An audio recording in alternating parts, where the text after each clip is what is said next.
Two things that I've learned because saya lulusan SMA, and saya nggak pernah punya frame of mind business management itu seperti apa. Saya kerjanya sama shrewd bosses, jadi saya dulu punya bos-bos itu yang single fighter banyak kan, dijorokin seperti Eunice bilang, dijorokin terus. Finally, cuma dua things yang selalu ada di kepalanya entrepreneur. Satu adalah capital, kedua adalah manusia. That's it. Ngomongin opportunity, ya banyak di Indonesia, opportunity banyak. Tapi how to do it, when to do it, itu yang paling susah. Perusahaan saya namanya CaliberWorks, and IDaff is currently where I'm running the show. CaliberWorks has been there since the past 10 years. It's a web development agency, digital marketing agency. What I want to share about the fucked up thing that happened is actually CaliberWorks, because my true real baby was CaliberWorks back then, and how I really fought for it.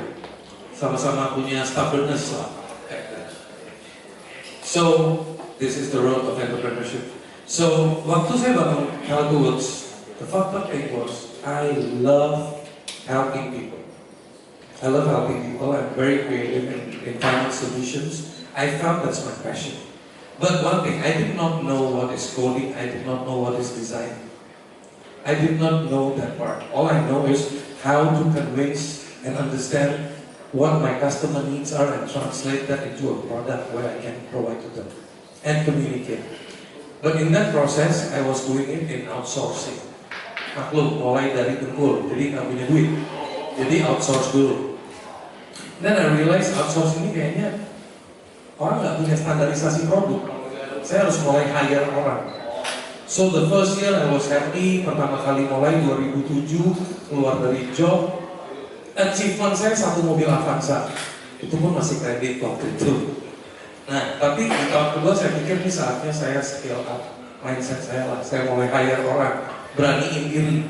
Nggak ada tuh cari-cari modal seperti in today's world, we have the privilege to go to angel, VCs. Back in the days, you gotta do your own shit yourself, ya kan? And then dari situ saya mulai bangun tim. Saya bangun tim. Topiknya di sini lebih ke SDM. Nanti saya akan cerita. Di situ saya melihat banyak sekali namanya human turnover-nya tinggi banget. Kerjanya mut-mutan lah, ngerjain apa. Apalagi kalau kita nggak tahu coding, dibegoin. Pak, jangan pakai ini, pakai framework ini, jangan pakai ini, pakai framework ini, PHP. Zaman dulu PHP, macam-macam stylenya, jumlah, outsource, apa, open source. So ya udah lah, yang penting jadi customer punya website, kapan-kapan kena malware, kena ini. And I gotta deal with all that crappy stuff. And satu website cuma 3 juta rupiah bro, ya kan? You can't live with that. So then I start realizing that, opportunity mindset. Entrepreneur itu selalu opportunist. Okay? So another fucked up thing is being an opportunist. That's another fucked up thing when you are an entrepreneur. So kebuka division tahun kedua, CCTV. Nah, lagi booming-boomingnya tuh CCTV. Ya, namanya juga muka Bombay jiwa RI, ya kan? Trading is in my blood, okay? So, okay, gue mulai coba cari importir, gue mulai coba jualan CCTV. It did well. Until the point that I started giving credits to some resellers, and they screwed me because they couldn't pay. So, division close, met somebody, said, kalau mau sukses, lo harus fokus, mata kuda. Don't look left, just do it, just focus. Oke, fokus. Nah ini, kalau kita dengerin orang, dan kita langsung absorb, without filtering what the hell is he talking about, you become like a stupid donkey. Because you just keep doing something, you focus because you want to achieve something. Now the thing is, what drives me crazy back then is, when you want to do something, I come from a background where I had to struggle a lot during my school days, and then I didn't go to university because I wanted to make money. Berarti ada financial issue at that time. Berarti I wanted to prove myself, gue bisa achieve something. Now, in that process, you start doing things without being aware. So what was the motivation? Was fear of failing.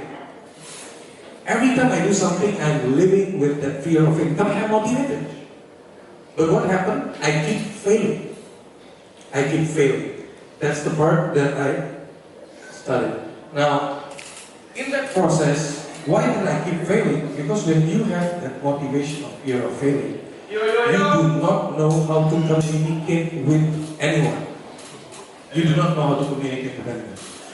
Lu communicate sama tim lu based on money. Aduh, gua hire begini, gajinya tinggi, lu deg-degan, lu maunya untung besar dan sebagainya. Dan sebagainya, dan sebagainya, dan sebagainya. But the best part is when you're running a company, if you're not clear where you want to go, you may be clear where you want to go, but if you cannot communicate that to your team, company, same like you bro, I have an ego. Ya kan? What will my parents say? What will people say? Ya kan? You gotta fight it. Ya kan? Nah, that's another, for myself, that's a stupid mentality that I was holding on along that, which helped me, but it was not good enough. Because anything to do with negative perspective in your head, it drains you actually. It doesn't boost you, it drains you. So, I changed myself, I started focusing on where we really want to be. Now in the industry of service, we talk about application development, web development, or digital marketing. You cannot be Mr. All. You know what I used to call the company back in 2007? We are a digital powerhouse. Lo mau apa aja lo bisa kerjain. Copywriting bisa, SEO bisa. But then I realized that's wrong. I gotta be specialized in something. Then we started pivoting inside. We focused on being specialized, let's say, in WordPress platform. I went so deep that even Mark Willenberg, the founder of WordPress, came to Indonesia, being one of the sponsors to meet them. Jadi tiap kali gue hire orang mau kerja, pertama gue tanya, kalau mendadak company nggak bisa gaji lu 3 bulan, lu mau kerja nggak sama gue? That's my main first question. Kedua, I start sharing them what is the mission of the company. I'm not a person who really cares about vision. I'm a person who cares about the mission and goals. Because I believe when you talk to people, as a leader, you don't need to share your vision. Not many people understand your vision, but people understand that small goals. So I started implementing that. So then I started implementing this. Why I call it playground ethics? Because I'm a person who doesn't like to follow rules. Rules brings me down. Rules in my head means you gotta break it. Okay? So when you want people to follow the rules, you gotta first understand that. That means people who are working with you are not the right people. Because they do not have the ethics to work. People build rules because they want to make you feel that you gotta follow. You're like a robot. Now, what we believe is that when we do a business, there are two types of model of business. One is capital intensive or human intensive. In the industry where I am, it's human intensive. It's talent based. Now, when it comes to talent, you need to start understanding that ethics matters. So we started understanding that, and we started building some culture that I was motivated by this guy called Visualogic from Mind Valley. He said that happiness is the new productivity. Gue mikir benar juga. More than money is happiness. If you're not happy in your work, you're not happy. You go to office every day. You're not happy looking at your own team. Okay? Or your team looking at you. Aduh, malas gue ke bos gue. So you don't need it. And the best part is if your team sees your customer's face yang paling cerewet, and they say, aduh, gue malas ketemu customer ini, you're done. So akhirnya gue ubah dengan simple things. Like I started with things like, okay, semua orang kalau datang kantor itu pasti datang from many angles, right? Ada yang naik motor, ada yang naik angkot, and everybody gets tired. Ada yang di tengah jalan melihat habis tabrakan, or tadi malam habis putus sama ceweknya, we don't know, you know? Moodnya di orang itu berubah-berubah. Nah akhirnya kita bikin yang namanya neutralizing method pagi-pagi. By saying, oke, kita semua duduk bareng atau berdiri bareng, kita just quickly pray together and say 3 things we are grateful about. Now those 3 things sampai gue bikin scriptnya, apa enggak lu? Jadi gue bilang fake it till you make it. Pokoknya bilang aja, I'm grateful I'm alive today, I'm grateful I can still come here, I'm grateful I'm given a chance to do something good today. Pokoknya apa aja deh. Sampai lama-lama it became sincere from the heart.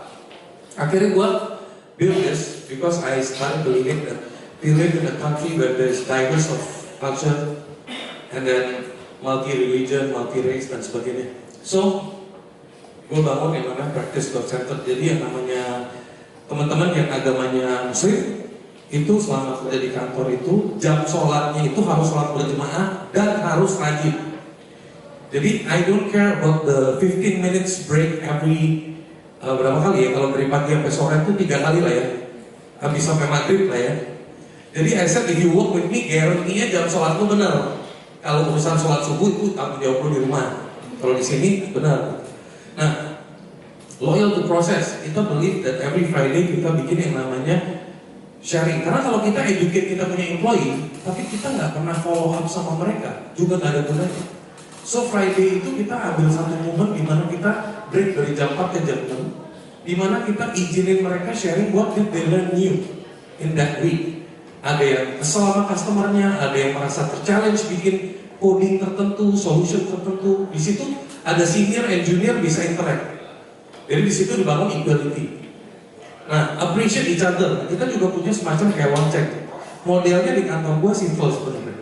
Kalau lo achieve task lo lebih cepat dari waktunya, lo lari, lo pencet lonceng, gua pesanin pizza buat semua. So the company pays for the pizza. But I'm an Indian, remember? I don't do things for free.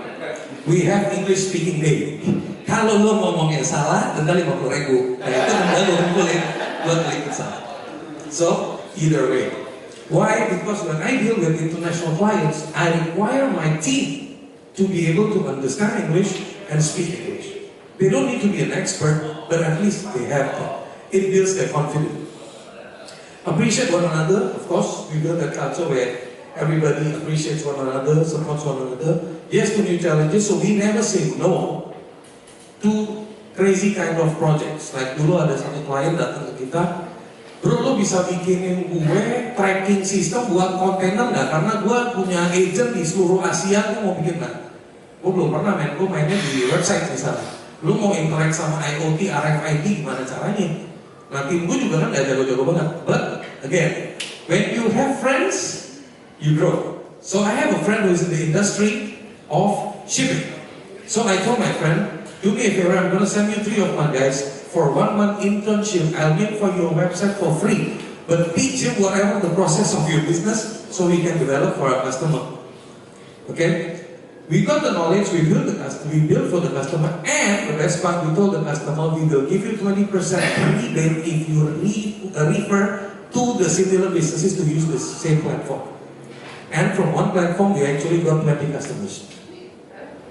So that's where you say you grow in truth, care, and competence. Of course, this part is a bit bullshit because you don't see people actually being in truth. But yeah, when you build a culture, you should emphasize something. Radiant positivity, it comes from the leader. If you are not positive, it won't work. Optimistic mindfulness, this is how I work. I start building yang namanya positions. Everything starts with words. I realized that words are so powerful. So in our office, what we do is, we have fancy designations, but it has a purpose. So, for example, CEO dan ada, namanya Chief Happiness Officer, itu CEO, kenapa? If the company is happy, if the bank balance happy, semuanya CEO happy, bos. Ya kan? Okay. So the operation guy is because Chief Optimistic Officer. Stress bos dari operation. Kalau dia nggak optimis, dia bisa mati. Okay. So another one is marketing. We say Chief Multiplier Officer. And then for the CTO, Chief Transformation Officer, because they transform problem into solution in the coding world. Now, when it comes to design, when it comes to employees, when it comes to empowering an employee, first you gotta learn how to appreciate them. So I made some teams. Like the designers, I call them Pixel Maestros. Why I call them that? Because when I come to the office and there is a problem with UX or my complaint, I say I want to have a meeting with my maestros. You know that power word when you say maestros, you know, it makes them feel they're great. Now when you make somebody feel great, they actually perform great. And the best thing is you allow them to engage. Don't be a teacher that keeps teaching them. So that was the thing that I learned. And unified teamwork. So every time in Monday morning is always discussing about the unified goal of the week. Harus. Whether I'm there or not. Never give up, itu is the key. So if there is any issue, we never, in my office pokoknya kalau bilang, ini caranya gimana? Gue nggak tahu, denda 100.000. Ini aduh bos ada masalah, denda lagi 50.000. Jadi I change, jadi konsepnya itu bukan ngomongin masalah, ngomongin tantangan. I changed certain things, but it changed. Now I'll tell you what result happened. Gue punya tim yang tadinya cuma kerja 4 orang, 5 orang, 6 orang, 8 orang, 12 orang, mentok sampai 20 orang, and kabur semua. Oke? Di 2012, I built again from scratch, press the reset button. And tim gue dari 4 yang pertama naik sampai ke 2015 atau 2000 dalam 3 tahun, naik menjadi 60 orang. Mau dengar seluruhnya lagi nggak? 2017 tim gue berubah menjadi cuma 8 orang. Kenapa? Karena they are too big. That's the last thing. What we do is once a month I do what we call accelerator entrepreneurship program. Gue kagak mau gaji orang lama-lama terus. I build them to be entrepreneurs. So now those 50 people are already separated. 10 are already together as a partnership in Bandung, having their own company. They are outsourcing for me. They know the way we work. Jadi mereka sekarang udah jadi partner saya, bukan lagi jadi employee saya. Dan that's how I started scaling. Dan saya memikirkan, if you want to build this kind of business, you cannot scale because it's human. You need human, you need talent. Then lahirlah yang namanya IDaff. Nah, IDaff is just an affiliate marketing platform. Masih umurnya 2 tahun, kita masih di bawahnya Open sama sih. So that's all I can share. Ya, IDaff. Terakhir ini quotes yang saya paling suka. Shit happens, just flush it and move on. That's what I really believe in. Thank you.